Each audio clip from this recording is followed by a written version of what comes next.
अस्सलाम वालेकुम। मैं डॉक्टर वहीद अहमद हूँ और इस बात की बहुत खुशी है कि जश्न सादत सईद मनाया जा रहा है।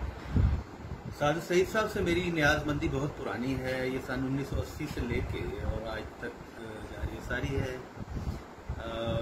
इदारे की हैसियत रखते हैं सादत सईद साहब। मुअल्लम हैं, वो उस्ताद हैं, वो मुहक्किक हैं, वो दानिश्वर हैं, वो शायर हैं, हमाजहत शख्सियत हैं माशाल्लाह।